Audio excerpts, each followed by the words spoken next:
Muito bem, já estamos aqui preparados para o tema de hoje. Bíblia na mão, Jesus no coração, é ou não é? E eu tenho certeza que você também está preparado já com a sua Bíblia, com o seu caderno, a sua agenda, a sua caneta, ou até mesmo o seu computador, o seu iPad, alguma coisa para você anotar os textos da Bíblia que vamos ler hoje. Como você sabe, esse é o terceiro tema da série Assim Diz o Senhor. Esse é um tema inédito e estamos dando um enfoque especial para que você possa compreender que tudo que nós ensinamos aqui e tudo que nós cremos também deve ser de acordo com o Assim Diz o Senhor. Está bem? Ou seja, não podemos ficar presos a filosofias, a ideologias, a pensamentos humanos, não podemos ficar presos a tradições e sim ao que a palavra de Deus diz, ao Assim Diz o Senhor. Tá bom? Hoje estamos prontos para falar sobre o plano da salvação. O que a Bíblia fala sobre isso, o que o Senhor Deus Todo-Poderoso fala sobre isso. E para esse tema, nós vamos abrir a Bíblia em vários versos e vamos ler vários versos e meditar em cada um deles. O grande desafio que nós temos hoje como cristãos é manter as pessoas firmes na Bíblia, porque a tentação de sair da Bíblia, de ir para os livros, de ir para a internet, de ir para outras ideias é muito grande. E hoje a concorrência aumentou, não é mesmo? Ou seja, a pessoa manda uma mensagem por rede social, por um WhatsApp ou por outra rede social qualquer, e as pessoas creem, as pessoas aceitam. Quer dizer, muitas vezes é fake news, muitas vezes é uma notícia falsa, não é verdade? É uma informação que não está completa e às vezes a pessoa crê em alguma coisa que não tem nada a ver com a palavra de Deus. Por isso, o Arena se preocupa e se mantém firme na Bíblia para que você possa saber de verdade o que Deus, o nosso Senhor, fala sobre determinado assunto. Não esqueça que este livro é a boca de Deus. Não esqueça que este livro é a palavra de Deus. E por isso, o que o Senhor Deus Todo-Poderoso fala aqui deve ser respeitado, levado a sério e colocado em prática também. O texto, para a gente dar o início na leitura dos versos, o primeiro texto está em Romanos, capítulo 6, versículo 23. Esse texto é um texto básico que eu li no programa anterior, já no finalzinho dele, para fechar o programa anterior e vou usar o mesmo para começar esse programa de hoje. Diz assim, Romanos 6, 23. Porque o salário do pecado é a morte, mas o dom gratuito de Deus é a vida eterna em Cristo Jesus, ou em Cristo Jesus, nosso Senhor. Bom, aqui tem uma coisa muito séria nesse texto, tudo é muito sério nele, mas tem uma parte que fala assim, o salário do pecado é a morte. É a morte. Como é que é esse negócio? Espera aí. O salário do pecado é a morte. Vamos pensar um pouco. Se o salário do pecado é a morte, que morte é essa? A Bíblia fala de quantas mortes? Bem, pelo menos a Bíblia fala em duas mortes. O que a gente chama de primeira morte e o que a gente chama de segunda morte. O que seria a primeira morte? A primeira morte é essa morte que aparece na vida do ser humano de maneiras diferentes. Por exemplo, uma pessoa pode morrer num acidente de avião, ou alguém pode morrer num acidente de barco, ou alguém pode morrer num acidente de carro, ou de moto, ou uma doença, ou um AVC, ou um derrame, ou alguma outra coisa diferente, ou simplesmente a pessoa deitou para dormir e foi dormir e morreu dormindo. Assim, então a primeira morte ela vem de várias maneiras e essa primeira morte não pode ser considerada o salário do pecado. Por quê? Porque acontece um problema. Tem gente que é considerada boa, uma pessoa honesta, uma pessoa fiel, um servo de Deus, que pode morrer de uma maneira suave, tranquila, entendeu? Ou pode morrer de uma forma trágica, uma doença, uma pessoa sofre muito e tal. Entendeu? E às vezes uma pessoa má morre de uma maneira suave e não sofre tanto. Então, a primeira morte não pode ser o salário do pecado, porque seria um salário injusto. Quando uma pessoa boa sofre para morrer e uma pessoa ruim morre de maneira, entre aspas, mais tranquila ou mais tranquilo. Então, quando a Bíblia fala do salário do pecado, ela não se refere à primeira morte, ela se refere à segunda morte. Entendeu? Ela se refere à segunda morte. E quando a Bíblia fala assim, porque o salário do pecado é a morte, está se referindo à segunda morte. E isso é preciso ficar bem claro. O que o Senhor diz, o que o assim diz o Senhor nos apresenta aqui na Bíblia. Vamos ver, Apocalipse capítulo 20, versículo 15, que diz assim: e se alguém não foi achado inscrito no livro da vida, esse foi lançado para dentro do lago de fogo. Ouviu? Lançado para dentro do lago de fogo.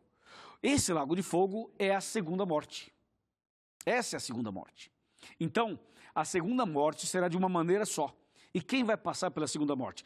Todas as pessoas que perderem a salvação, elas serão lançadas no lago de fogo e enxofre, que é a segunda morte. Quando Romanos 6:23 fala assim, o salário do pecado é a morte, está se referindo a essa aqui, de Apocalipse 20, versículo 15. Ficou claro para você? Ok.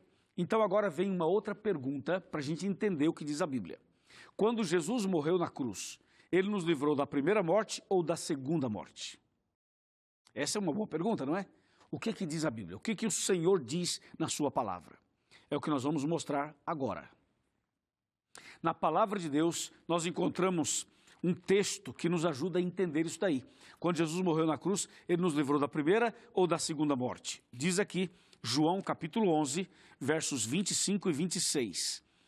Está escrito assim, disse-lhe Jesus, eu sou a ressurreição e a vida. Quem crê em mim, ainda que morra, viverá. E todo aquele que vive e crê em mim, não morrerá eternamente. Crês isto? Bom, esse texto que foi dito por Jesus na ressurreição de Lázaro, ali no cemitério onde estava Lázaro sepultado, revela claramente que, quando Jesus morreu na cruz, ele morreu para nos livrar da morte eterna. Porque aqui Jesus fala bem claro, eu sou a ressurreição e a vida, quem crê em mim, ainda que esteja morto, viverá. Entendeu? Que morte é essa? É a primeira morte. Ou seja, a pessoa que crê em Jesus, ela pode morrer a primeira morte como morreu Lázaro, como morreu a filha de Jairo, ou o filho da viúva de Naim. Ou seja, toda pessoa que crê em Jesus está sujeita à primeira morte, mas não vai passar pela segunda morte.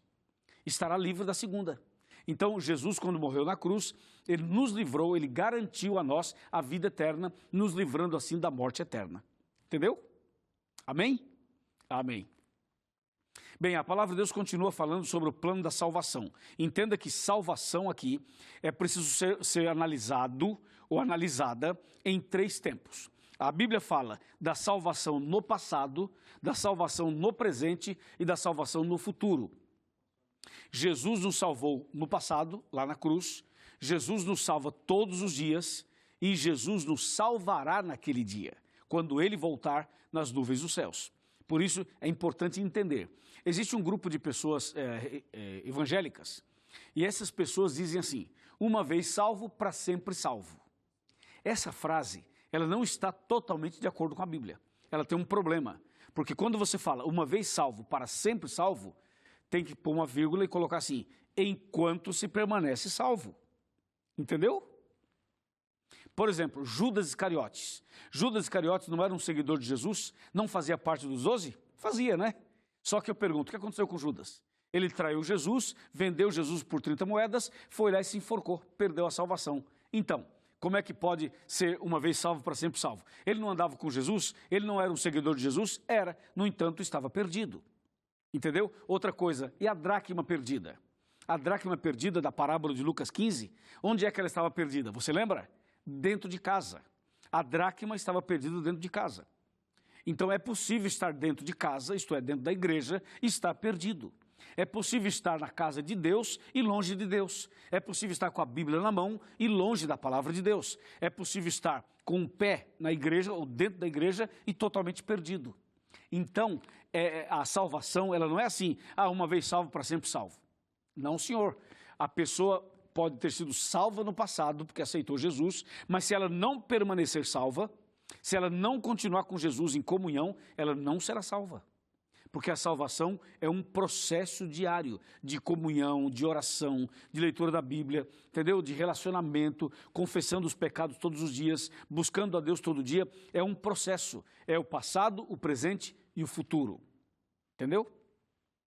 Quando Jesus veio a esse mundo, Jesus veio com um propósito bem claro. Ele veio para morrer mesmo na cruz. Isso aqui tem que ficar bem claro. Assim diz o Senhor. O Senhor diz que Jesus, ou melhor, que Deus amou ao mundo de tal maneira que deu seu único filho para que todo aquele que nele crê não pereça, mas tenha vida eterna. João capítulo 3, versículo 16. Então, é isso que diz o Senhor. Ou seja, Jesus veio aqui para morrer mesmo na cruz. Porque algumas pessoas ainda acham e insistem com a ideia de que Jesus foi morto pelos soldados. Não, Jesus não foi morto pelos soldados. E também alguns dizem assim, não, ele foi morto pelos judeus. Não foram os romanos e nem os judeus quem mataram Jesus.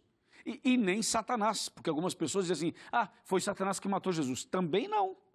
Você acha que tem algum romano, você acha que tem algum judeu, acha que tem algum diabo, acha que tem alguma pessoa, algum ser que pode matar Jesus?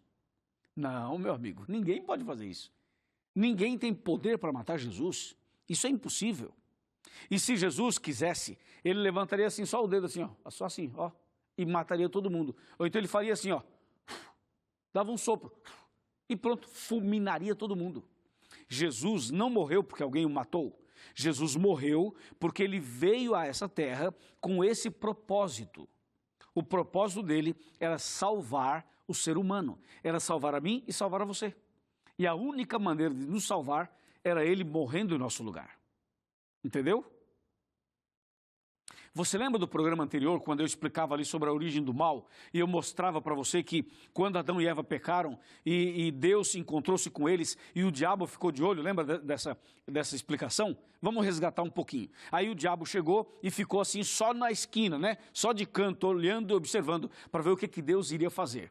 Então o diabo pensou assim, se Deus matar Adão e Eva, eu vou acusar Deus dizendo assim, que Deus é você, só porque comeu uma fruta, já está matando o casal. E se Deus não matasse o casal, o diabo também acusaria dizendo assim, que Deus é você, que fala uma coisa e faz outra, que não cumpre a sua palavra, você não é digno de confiança e tá. Então, o diabo queria colocar Deus contra a parede numa situação difícil. O que o diabo não sabia era que quando Adão e Eva se encontraram com Deus, com Jesus, o que Deus fez? Deus perdoou Adão e Eva e disse assim, eu não vou matar vocês, mas eu vou morrer no lugar de vocês. E vocês irão me matar, assim, entre aspas. Ou seja, ao invés de eu matar vocês, eu vou morrer no lugar de vocês. Eu vou tomar o lugar de vocês. Eu vou dar a minha vida para salvar vocês. Então Jesus, ele veio dentro desse contexto, com esse propósito. Foi por isso que Jesus deixou o céu, veio aqui, tornou-se homem, habitou entre nós, andou conosco, viveu tal, chamou 12 discípulos, ensinou, pregou, repreendeu, corrigiu, fez tudo o que fez e depois ele é traído com um beijo, ele então é levado preso e aí vem todo o processo da paixão de Cristo, do sofrimento e da sua angústia. Porque Jesus veio aqui exatamente para isso. Agora, qual foi a influência de Satanás na morte de Cristo? O que o diabo fez na morte de Cristo? Foi assim, quando Jesus nasceu de Maria, e Jesus era um bebezinho, então o diabo queria que Jesus morresse. Nessa ocasião, o diabo queria que Jesus morresse, porque o diabo pensou assim, bom, se eu matar Jesus quando é criança, pronto, eu elimino o plano da salvação. Só que Deus não permitiu, e o diabo não teve sucesso, não teve êxito. Quando Jesus cresceu e foi batizado no Rio Jordão, a partir do batismo de Jesus, o diabo já não queria mais que Jesus morresse. Porque a partir do momento em que Jesus começou o seu ministério, a hora que Jesus morresse, Jesus salvaria toda a humanidade. Então aí o diabo lutou para Jesus não morrer. Aí o diabo fez de tudo para Jesus não morrer. Se você ler, por exemplo, Mateus, Evangelho de Mateus, capítulo 16, você vai ficar impressionado. Se você ler esse texto aqui, você vai perceber que Jesus, ele estava conversando com seus discípulos, e então, de repente, Jesus fala assim, estão dizendo por aí que eu sou um profeta, que eu sou Elias, que eu sou não sei o que e tal, e vocês dizem que eu sou o quê? Aí Pedro diz assim, levanta a mão e diz, Senhor, tu és o Cristo, filho do Deus vivo. E aí Jesus fala assim, muito bem, Pedro, isso aí não foi a carne nem o sangue que te revelaram, mas o meu Pai que estás nos céus. Aí, passado um tempinho, então Pedro se empolgou, se entusiasmou, E aí, então, Pedro, ele resolve falar alguma coisa a mais. Jesus fala assim para Pedro e para os discípulos. Fala assim, olha, é o seguinte, pessoal. Eu vou para Jerusalém, as pessoas vão me prender, eu serei julgado, eu serei condenado, eu serei crucificado, mas eu vou ressuscitar. Jesus contava para eles o que iria acontecer. Aí Pedro, de novo, levanta a mão e diz assim, Senhor, se o Senhor sabe que vai a Jerusalém, que vai morrer, que vai passar por tudo isso, é muito simples. Não vá a Jerusalém, fique aqui. E assim o Senhor não morre. Aí Jesus olha para Pedro e diz assim, arreda-te daqui, Satanás. Afasta de mim, Satanás. Entendeu? Então, o que acontece? O diabo usou Pedro para tentar impedir a morte de Cristo, para Jesus não morrer. Então, houve um tempo em que o diabo queria matar Jesus, mas houve um tempo em que o diabo já não queria mais que Jesus morresse. Por quê? Porque se Jesus morresse, a partir do seu batismo, ele salvaria a humanidade. E por isso que o diabo ficou ali naquela situação. Então Jesus morreu na cruz. O diabo não podia fazer mais nada, nem impedir. O que o diabo fez foi o seguinte, já que ele vai morrer, então eu vou torturar Jesus. Eu vou fazer tudo para ele ser torturado. Aí sim, o diabo lutou para torturar Jesus cada dia, cada momento, cada instante. E é por isso que Jesus, ele transpirou sangue, Jesus apanhou, Jesus foi agredido fisicamente, Jesus sofreu psicologicamente, Jesus viveu momentos de angústia, os discípulos o abandonaram, ele passou por situações de cair e levantar, Jesus recebeu uma coroa de espinhos na cabeça, ele tomou chicotadas nas costas, ele estava totalmente cortado, dilacerado, sangrando, gemendo, ou seja, Jesus passou por uma angústia muito grande, um sofrimento muito grande, um sacrifício muito grande. Então o diabo ria, porque ele pensava assim, já que você vai morrer na cruz, eu quero que você sofra bastante. O que o diabo não sabia, ou esqueceu talvez, era que quanto mais Jesus sofresse, quanto mais derramava sangue, quanto mais ele estava em angústia, mais perfeito era o seu sacrifício e mais paixão ainda era demonstrada por mim e por você. Jesus veio para isso, para morrer em nosso lugar. E finalmente Jesus vai até o Monte do Calvário. E lá em cima da montanha, ele é deitado no chão, em cima de uma cruz, e ali ele é crucificado, onde os homens colocaram os pregos nas mãos, nas palmas das mãos de Jesus e nos pés. Aí está outro detalhe muito, muito sério, que eu vou explicar para você. Quando Jesus foi crucificado com os cravos nas mãos e nos pés, a intenção não era matá-lo de uma vez. A intenção era torturá-lo. Essa era a intenção. Entendeu? Veja só o que diz a Bíblia. Lucas, capítulo 23. Esse é um texto emocionante. Realmente emocionante. Veja só o que diz aqui. Lucas, capítulo 23, versículo 44, que diz assim. Perdão, versículo 33 primeiro, depois o 44. O 33 fala assim, quando chegaram a um lugar chamado Calvário, ali o crucificaram bem como aos malfeitores, um à direita e o outro à esquerda. Agora verso 44. Já era quase a hora sexta, e escurecendo-se o sol, houve trevas sobre toda a terra até a hora nona. 45. E rasgou-se pelo meio o véu do santuário. 46. Então Jesus clamou em alta voz, Pai, nas tuas mãos entrego o meu espírito. E dito isto, expirou. Então, Jesus, ele é levantado numa cruz assim, mas ele é pregado nas mãos e nos pés. Você sabe que um prego nas mãos e outro nos pés dói muito. A pessoa pode até gritar de dor, mas não mata. Não é verdade?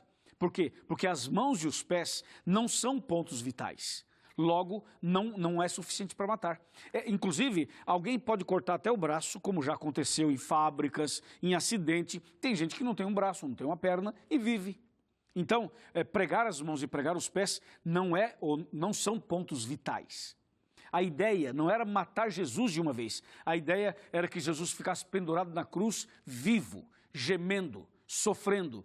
A ideia era que o sangue dele fosse derramado gota a gota, que o sangue dele caísse gota a gota, ou seja, era uma tortura, sabe? Era uma tortura. E o diabo ficou ali no canto, só rindo, dando gargalhadas de Jesus. E Jesus ali pendurado na cruz dessa maneira. E foi por um instante em que Jesus deu um grito, um grito que ecoa até hoje em nossos ouvidos. Eu vou dizer para você qual foi o grito.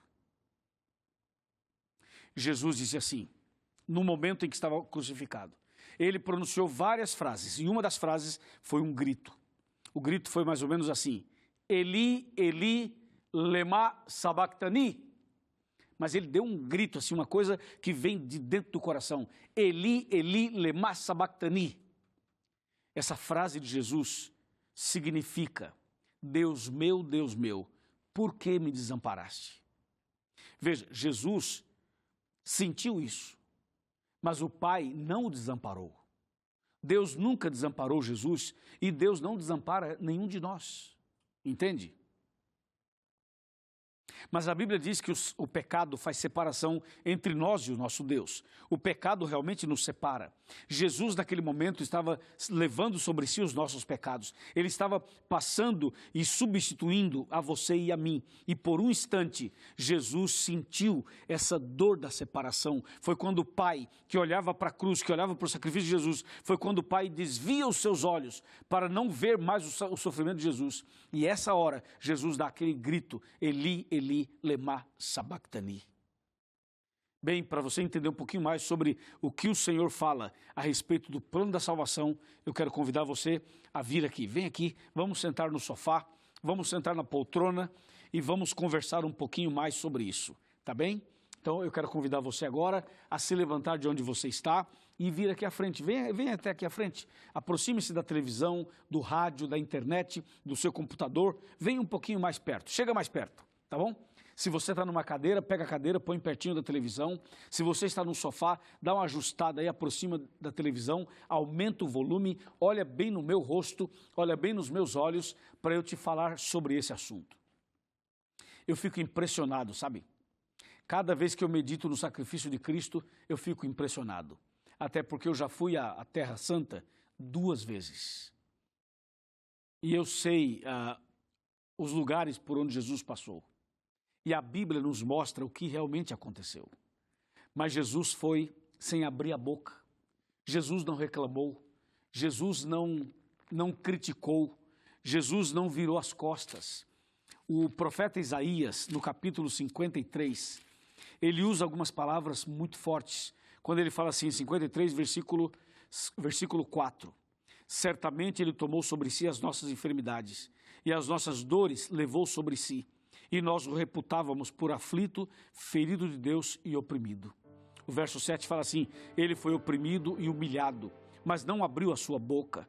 Como o cordeiro foi levado ao matadouro e como ovelha muda perante os seus tosqueadores, ele não abriu a boca. Uau! Isso é impressionante, não é? Sim, assim diz o Senhor. Jesus morreria na cruz para salvar você e a mim. Ele já morreu, ele já foi sepultado, ele já ressuscitou, ele já está no santuário celestial, ele intercede por você e por mim, e em breve ele vai voltar, sabia disso? Ele vai voltar em breve. A pergunta é, você já aceitou Jesus como Salvador? Você já entregou sua vida para Ele? Você está se preparando para a vida eterna?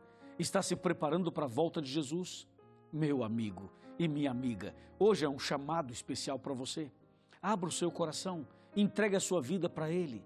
Tome uma decisão hoje, procure a igreja adventista, nasça de novo, peça o batismo, comece uma vida nova, comece agora uma nova fase na sua caminhada. Não tenha medo, não tenha vergonha, não fique aí em cima do muro, não fique na sua casa, não fique aí somente fazendo perguntas, não fique aí somente questionando as coisas. Cria coragem, levanta dessa cama, levanta desse sofá, levanta dessa cadeira, procura a igreja adventista. Aqui na sua tela aparece o site encontreumaigreja.com.br, vá até lá, procure conhecer mais da palavra, conheça melhor Jesus, entregue sua vida para Ele, comece uma nova fase na sua vida cristã, passe pelas águas e mostre publicamente quem Jesus é para você e o quão importante é para você entregar a vida nas mãos dEle. Eu tenho certeza que assim diz o Senhor para você, você precisa nascer de novo da água e do Espírito, João capítulo 3, de 1 a 5. Você quer isso? Você quer Jesus na sua vida? Você quer ficar firme na fé? Você quer recomeçar? Você quer nascer de novo? Você quer entregar o seu coração para Ele? Você quer receber a bênção de Deus agora? Se você quer, eu vou orar por você. Parabéns por isso. Feche os seus olhos, curve a sua cabeça, vamos falar com Deus. Senhor, nosso Deus e nosso Pai, obrigado, meu Deus, por esta mensagem. Obrigado, meu Deus, pelo sacrifício de Jesus. Obrigado, Senhor, pelo plano da salvação. Obrigado porque o Senhor nos livrou da morte eterna. O Senhor nos livrou das garras do inimigo e o Senhor nos deu o direito à vida eterna.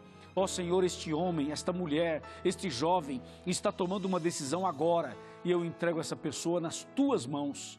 Que naquele dia, quando Jesus voltar, eu e essa pessoa que está orando comigo estejamos preparados para a vida eterna. Em nome de Cristo Jesus. Amém.